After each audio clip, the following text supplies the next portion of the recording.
guys, welcome back. Today we're going to be working on the dairy food group. It was kind of hard to come up with some dairy ideas other than a milkshake or a cheesecake, but those aren't really that healthy. So I thought today we would make ghee. If you've never heard of ghee, it is actually kind of like clarified butter, where you're boiling down the butter to extract the oil from it. So it's a really good thing to keep around the house. You could use it for sauteing. It's shelf stable, so you don't have to keep it in the fridge. And it just really has an intense buttery flavor. And all you need to get started is a pound of butter and a pot to simmer it in. Let's get started. Of course, we can't leave the paper on, so the first step is to take all the paper off the butter. And then we're going to use our butter knife to cut it into cubes. I let my butter become room temperature so it'd be easier and safer for me to cut.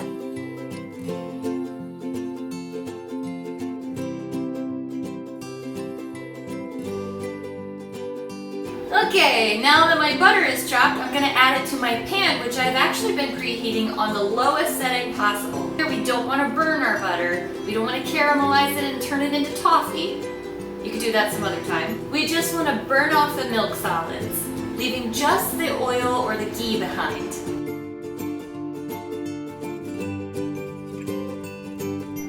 As you can see, I've just put it in and it's already started to melt and separate. I'm just gonna move it around a little bit with my spatula, just so that the heat is distributed evenly and everybody's melting together. And once this becomes liquid, then I'm gonna show you what to do next. While the butter is melting, let's talk about the dairy food group. So things in the dairy group would include milk, cheese, cream, yogurt, and whey.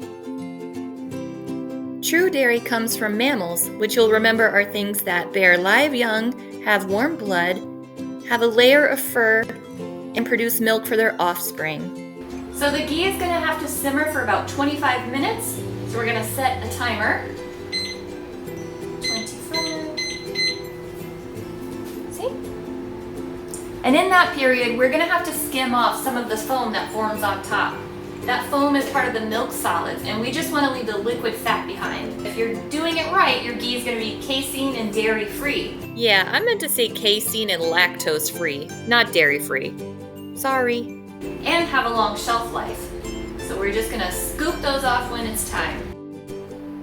So you can probably see that there's some white foam on top, and that's what we're going to scoop off with our spoon.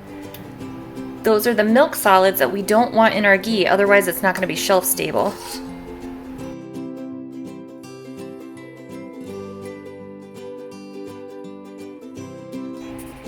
As you can see, it's separated into the oil and the milk solids.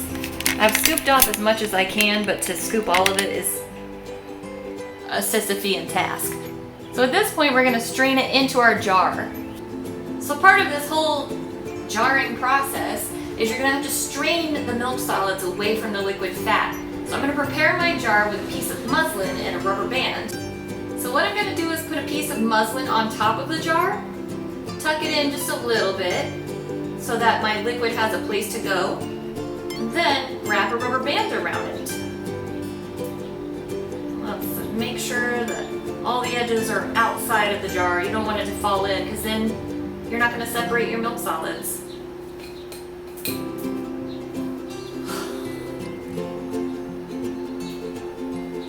Old shaky hands.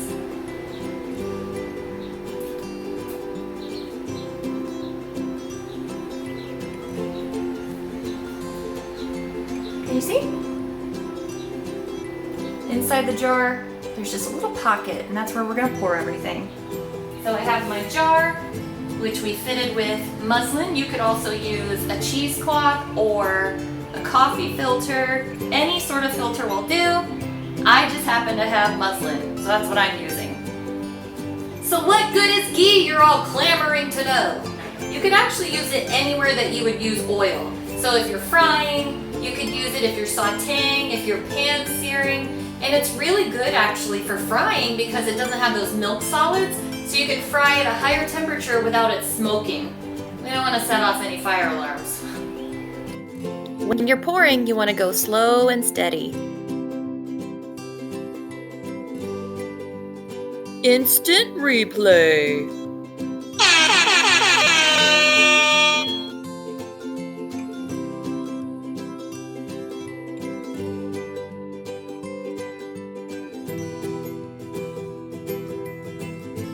So my ghee is mostly strained, you can see. However, there's still a little bit of milk solids at the bottom, so I'm gonna strain it again. This time using a paper towel instead of a muslin, and just see how that works.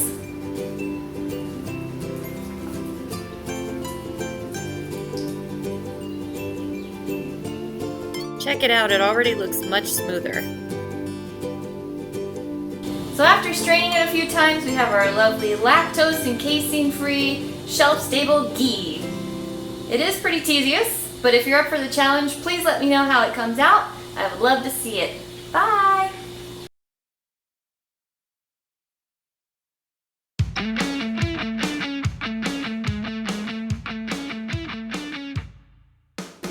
So what good is ghee? Wait, where's the camera? Oh. Hi guys, welcome back. Today we're going to be working on the dairy butter that equals a pound. That's not what I wanted to say. Now that my butter is chopped, I'm going to add it to my pan that I've been heating on just a little bit. I'm bouncing. Hello. You can fry it at a higher temperature and it's not going to...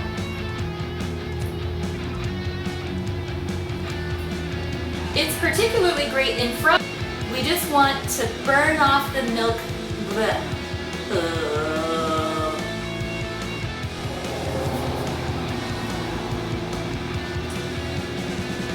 This is a lesson in patience.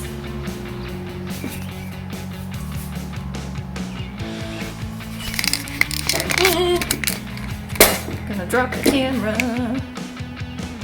And in that So at this point, we're gonna drain it into our jar. So at this point, no. But you can kind of see the difference with the color. The difference.